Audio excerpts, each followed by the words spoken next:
Hello students, जैसे कि आपके सामने एक क्वेश्चन है ट्रिग्नोमेट्री का। तो आज हम इसको डिस्कस करेंगे कि किस तरीके से सॉल्व होगा। तो इस क्वेश्चन में हमारे पास गिवन है कि if sine A equal to 3/4 calculate हमें करना है cos A and tan A. तो समझते हैं कैसे ये सॉल्व होगा। तो सबसे पहले हमारे पास यहाँ पे है साइन ए। यहाँ पे थीटा की जगह ए यूज किया गया है और जो दिया गया है 3/4। और हमें पता होना चाहिए जो साइन होता है पी यानी परपेंडिकुलर अपॉन हाइपोटेनस। क्लियर? यानी कि पी को लिखा जा सकता है 3, कई बार हम के भी लिख लेते हैं, बट ट्रिग्नोमेट्री में हमें के की जरूरत नहीं है। रेशियो में अदरवाइज 3k और 4k करके आएगा, बट यहाँ पे कैंसिल हो जाता है तो मैं ज़्यादातर नहीं लिखता हूँ। आप लिखना चाहें तो लिख सकते हैं 3k और 4k। यहाँ पे हाइपोटेनस आ गया 4। ठीक है, अब हमें क्या पाइथागोरस थ्योरम लगा के बेस की जरूरत पड़ने वाली है। तो उसके लिए हम पाइथागोरस थ्योरम लगाएंगे, जो कि होता है हाइपोटेनस का स्क्वायर इक्वल टू परपेंडिकुलर का स्क्वायर प्लस बेस का स्क्वायर। सो हाइपोटेनस का स्क्वायर कहने का मतलब है 4 का स्क्वायर, परपेंडिकुलर का स्क्वायर यानी 3 का स्क्वायर और बेस का स्क्वायर। परपेंडिकुलर हाइपोटेनस का स्क्वायर यानी 4 का स्क्वायर हो जाएगा 16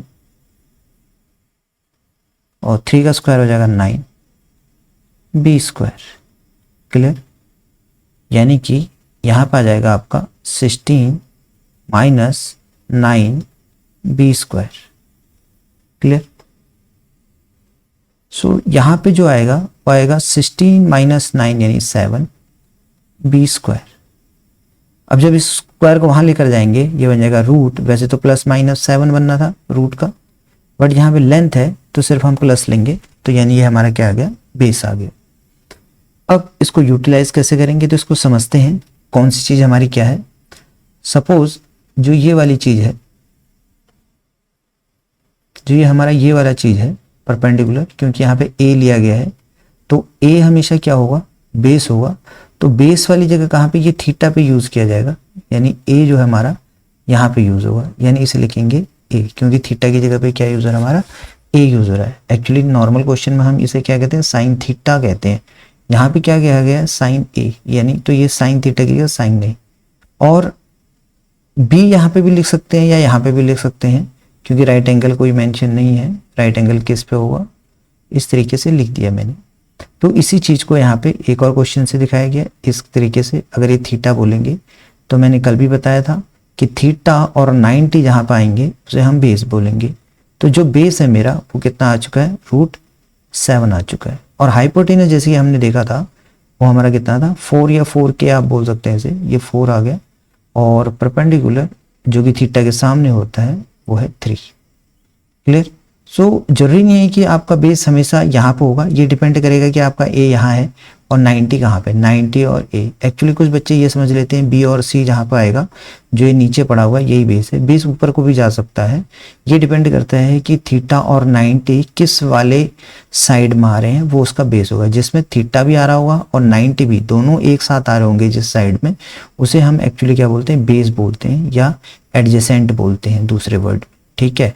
और थीटा के जो सामने ओपोजिट होता है उसे परपेंडिकुलर भी बोलते हैं और ओपोजिट साइड भी बोलते हैं।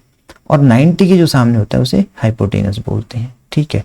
तो अब हमारा कॉस की वैल्यू हम निकालने के लिए रेडी है। वो किस तरीके से निकालेंगे, देखिए।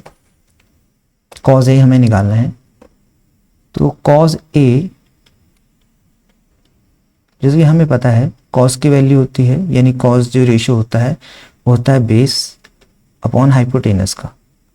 और बेस हमारा आ चुका है √7 और हाइपोटेनस हमारा 4, इसलिए कॉस ए की वैल्यू आ गई √7/4।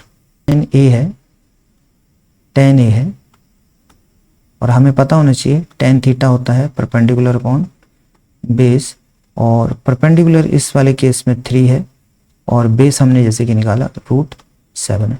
तो इस तरीके से हमारा tan ए की वैल्यू और cos ए की वैल्यू आ चुकी है। आई होप आप लोगों को ये क्लियर हो गया होगा।